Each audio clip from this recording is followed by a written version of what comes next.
ஏக இறைவனின் சாந்தியும் சமாதானமும் நம் அனைவரின் மீது நின்று நிலவட்டுமா என்ற பிரார்த்தனையோடு நான் உங்கள் சமூக நலன் அதிரை அப்துல் ஜப்பார் துல்கர்னி அதிர நிரலுக்காக இன்று ஒரு நேர்காணல் எதனை பற்றி என்றால் அந்த 24வது வார்டுக்கு உட்பட்ட பகுதியான ஆறுமுக கிட்டங்கி தெருவில் சில குறைகளையும் நிறைகளையும் பொதுமக்கள் சொல்கிறாங்க. வாங்க நம்மிடம் அந்த 24வது வார்டு நகர்மன்ற உறுப்பினர் ஜனாப் அப்துல் மாலிக் அவர்கள், அதாவது தமுமுக மாமகவினுடைய நகர்மன்ற உறுப்பினராக இருக்கிறார். வாங்க அவர்கிட்ட நேரடியாக கேட்போம். அஸ்ஸலாமு அலைக்கும். வலைக்கும் ஸலாம் வரஹ்மத்துல்லாஹி வபரகாத்துஹு. தம்பி, நம்ம 24வது வார்டுக்கு உட்பட்ட பகுதி அனைத்து பகுதிகளுக்கும் சென்றோம். சரி, அங்கே ஒரு சில குறைகள் நிலவுது. அந்த குறைகள் எப்படின்னு சொன்னாக்க, அடிப்படை வசதிகளான சாலை வசதி, கழிவுநீர் மற்றும் தெரு விளக்குகள் குற்றச்சாட்டு சொல்கிறாங்க. அதே போல் ஒரு சில இடங்களில் கழிவு நீர் வடிகால் அமைச்சு கொடுத்துருக்கீங்க. அது ஒரு இடத்துல மட்டும் நிறுத்திட்டு அது தொடர்ச்சியாக இல்லை. இந்த மாதிரி குற்றச்சாட்டுனா நீங்கள் எப்படி எதிர்கொள்கிறீங்க? நீங்கள் என்னென்ன கோரிக்கை வைத்து நீங்கள் வெற்றி பெற்றீங்க? இப்போ என்னென்ன கோரிக்கையில் நீங்கள் நிறைவேற்றி கொடுத்துருக்கீங்க? கொஞ்சம் அதிர்நிலைக்கு சொல்லுங்கள். அதாவது 24வது வார்டும் 24 கோரிக்கைகள் என்ற அடிப்படையில் தான் மக்களை நம்ம சந்தித்தோம். அதில் சந்திச்சுட்டு தான் நம்ம வெற்றி வாகையை சூடணும். அந்த அடிப்படையில் தான் நம்ம ஒரு பணிகளை நம்ம ஒரு திட்டமிடுதலோட நகராட்சியோட நல்ல ஒரு நகராட்சி நிர்வாகத்தோட நல்ல ஒரு டையப்படும் நல்ல ஒரு ஒற்றுமையோட மக்களுடைய முழுமையான பங்களிப்போட நம்ம சமூக சார்ந்து நம்ம பயணிச்சுக்கிட்டு இருந்தோம். நம்ம முன்னாடி சமூகம் சார்ந்து நம்ம எல்லாரோடையும் நல்ல ஒரு அணுகுமுறையோட தான் கருத்துக்கள் கேட்கப்பட்டு ஒரு விஷயத்தையும் நம்ம கொண்டு போய் மக்கள் பணிகளை நம்ம கொண்டு போய் சேர்க்குறோம். முதன்மையான பணிகள் என்ன அப்படின்னு சொன்னால் 24வது வார்டில் குப்பையே இல்லாத ஒரு வார்டாக மாற்றி அமைக்கணுந்து முழுமையான முறையில் குப்பையுடைய வாசகங்கள் தெரு போர்டுகளில் வச்சு எல்லா இடத்துலையும் வைக்கப்பட்டு அது மக்கள் இடத்துல விழிப்புணர்வு கொடுத்து அதை செம்மையான முறையில் நம்ம ஏற்பாடு பண்ணி கொடுத்தோம். 2வது வடிகால் இதே மாதிரியா பண்ணலை அப்படின்னு சொல்லக்கூடிய ஒரு குற்றச்சாட்டை நீங்கள் சொல்கிறீங்க.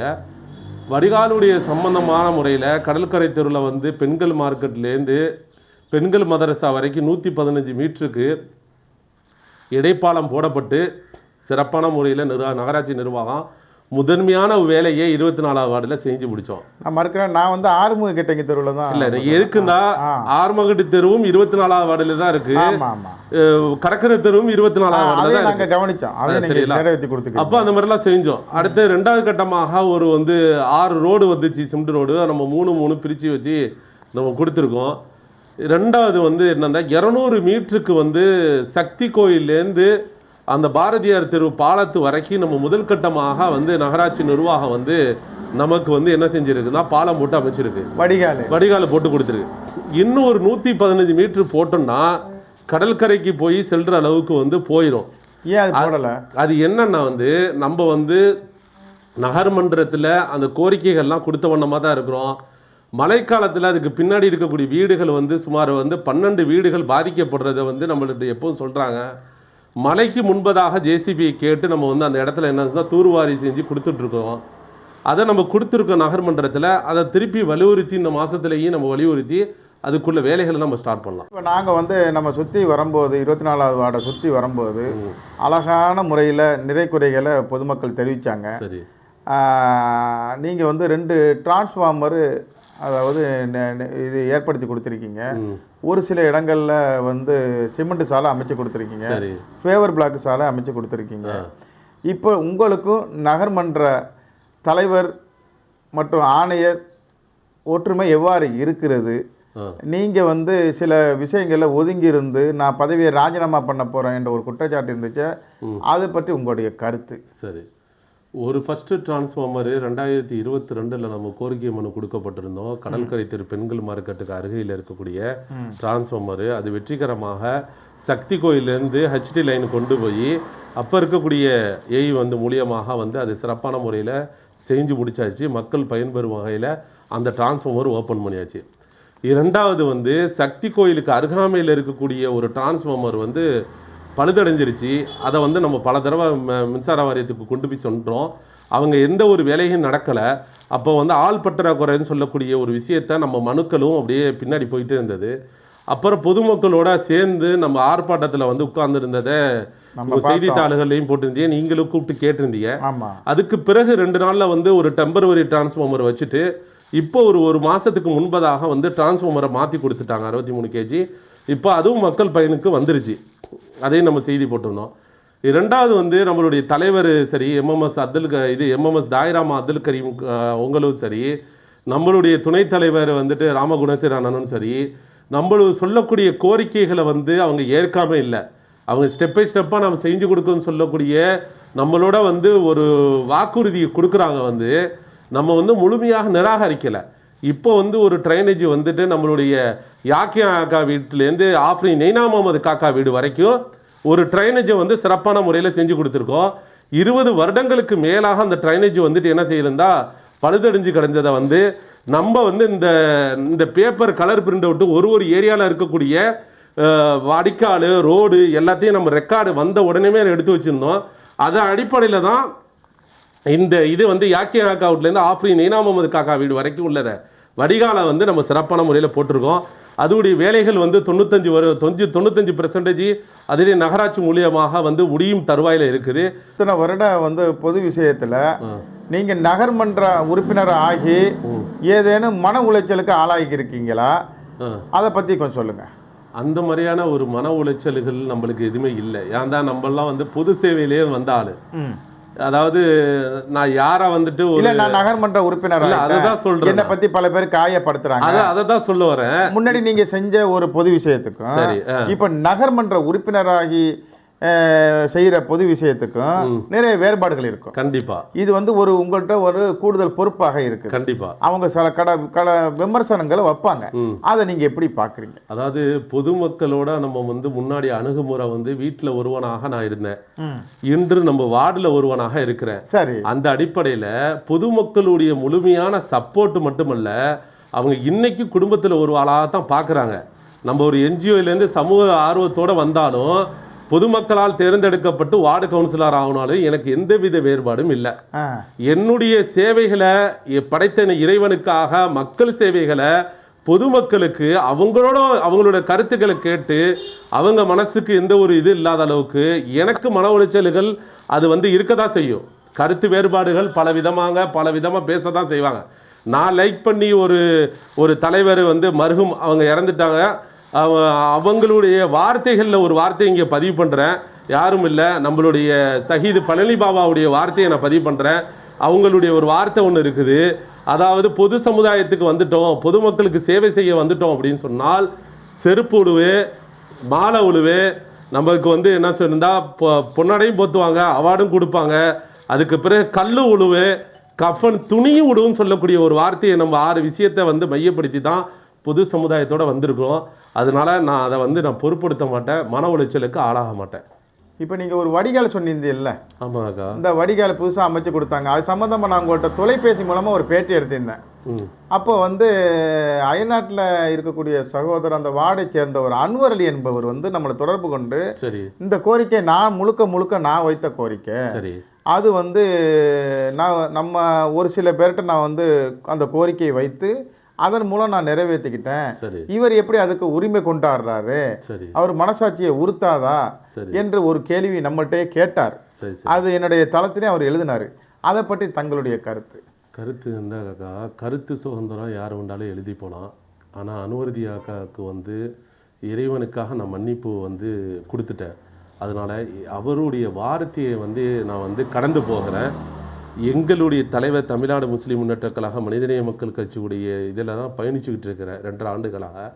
எங்களுடைய சிறப்பான முறையில் எங்களை வழிநடத்தி கொண்டு போகக்கூடிய நம்மளுடைய பாப்பாநாச சட்டமன்ற உறுப்பினரும் எங்களுடைய கட்சியுடைய அமைப்புடைய தலைவர் ஜவாஹிருல்லா சார் எங்களுக்கு தெளிவான ஒரு உள்ளாட்சி பிரதிநிதிகள் யார் எப்படி நடக்கணும்னு சொல்லிட்டு திருச்சியில் வந்துட்டு எங்களுக்கு சொல்லி கொடுத்துருந்தாங்க. ஒரு தலைமைத்துவம் தான் என்ன, வார்டு கவுன்சிலருடைய பணிகள் என்னன்னு சொல்லிட்டு இந்த மாதிரியான விமர்சனங்களுக்கு வந்து நம்ம கடந்து போக சொல்லியிருக்காங்க. அதனால பொதுவெளிகளில் நான் அந்த மாதிரிலாம் பேச மாட்டேன். அவங்களுடைய அனுபவத்தில் அதே மாதிரி பேசுகிறாங்க. எங்களுக்கு கற்றுக் கொடுத்த பாடத்தை நான் அதே மாதிரி எங்களுடைய கட்சியோ எங்களுடைய அமைப்போ எங்களுக்கு காமிச்சு கொடுக்கல. நான் அதை வந்து பேசுகிறதுக்கு எனக்கு விருப்பம் இல்லை. என்ன தம்பி, அருகே வந்து உங்கள்கிட்ட ஒரு ஃபைல் வச்சிருக்கீங்க, அது சம்பந்தமா சொல்லுங்க. நிறைய பேப்பர்களை வச்சிருக்கீங்க, அது அது என்ன சம்பந்தமா சொல்லுங்க. அது என்னன்னு கேக்கா, நான் முன்னாடியே சொன்னேன் பாருங்க, 24வது வார்டு 24 கோரிக்கைகள். ஓ, டிரான்ஸ்ஃபார்மர் பணி முடிஞ்சு, பெண்கள் மார்க்கெட்டு பிரச்சனை, அந்த இது வடிகால் போட்டு கொடுத்துருக்கோம். சரி. அப்புறம் ஒரு வேலைகளாக நம்ம முடிச்சு கொடுத்துட்டு வந்திருக்கோம். மாற்றுத்திறனாளிகளுக்கும் விதவைகளுக்கும் 48 பேருக்கு நம்ம வந்து 2 ஆண்டுகள் ஆயிடுச்சு. அவங்களுக்கு வந்து நம்ம வந்து இது அரசுட்டேருந்து ஊதிய தொகை வாங்கி கொடுத்துருக்கோம். இது சொன்னப்பட்ட கோரிக்கைகள்லாம் ஒன்று பை ஒன்றா நம்ம நிறைவேற்றிட்டு வரக்கூடிய ஃபைலை தான் நான் வந்துட்டு ஃபுல்லாக ரெக்கார்டாக வந்துட்டு நம்ம மன்றத்தில் கொடுக்கக்கூடிய பார்வையில் உள்ளது. ரெண்டாவது வந்து ஒரு சந்துன்னு சொன்னால் அந்த சந்தில் வந்து எத்தனை மீட்ரு அகலம் நீளம் என்ன, எந்த சந்துடைய பேர் அப்படின்னு சொல்லிட்டு நான் என்ன செஞ்சுருக்கேன்னா ஃபுல்லாக அளந்து கவுன்சிலராக பதவி ஏற்ற உடனே எல்லா விஷயங்களையும் வித் ரெக்கார்டோட நான் ஃபாலோ பண்ணிட்டு வந்துகிட்டு இருக்கிறேன். சரி. கொடுக்கக்கூடிய லெட்டர் இந்த பாருங்க, டிரான்ஸ்ஃபார்மர்ல வந்துட்டு நம்ம கொடுத்துருக்குறோம். யாக்கியா ஆகா வீட்டுக்கு அருகாமையில் இருக்கக்கூடிய இது ஆஃப்ரின் நைனா முகமது காக்கா வீட்டுக்கு அருகாமையில் இருக்கக்கூடிய டிரான்ஸ்ஃபார்மரு, இது மின்கம்பம், அது பழுதடைஞ்சிருக்குது. அது கலர் போட்டோவில் நம்ம என்ன பண்ணியிருக்கோம் தான் கலர் போட்டோ எடுத்து இது அட்டாச் பண்ணியே நம்ம கொடுத்துருவோம்.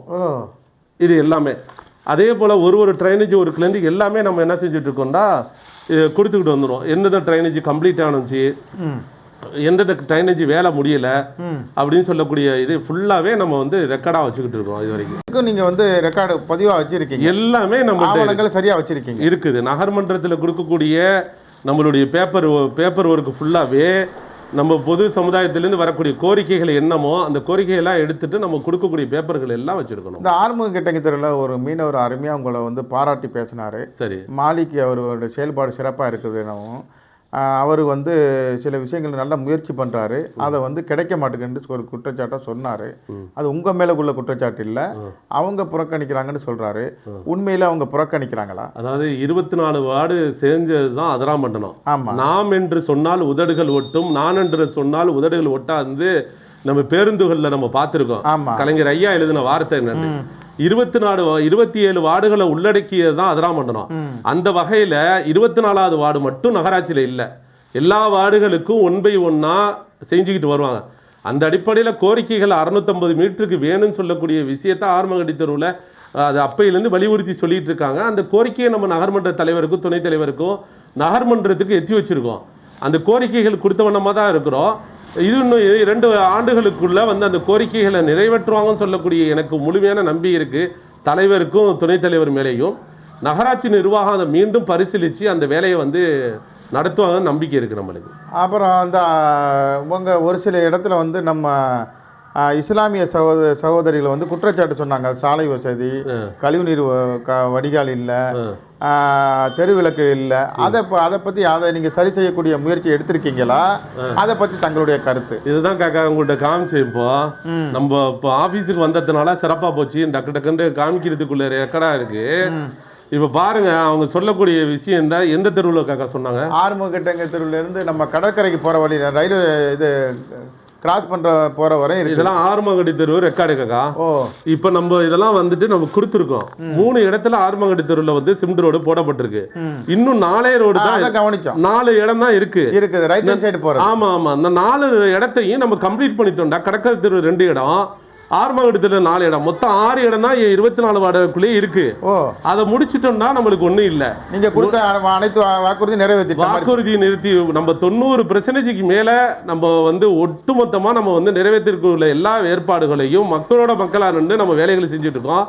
அதுல இருந்து எந்த ஒரு இது இல்லை. அதை நம்ம வந்து 1 by 1 தான் செய்ய முடியும். சரி, அதை நகராட்சிக்கு கோரிக்கை வச்சிருக்கீங்க?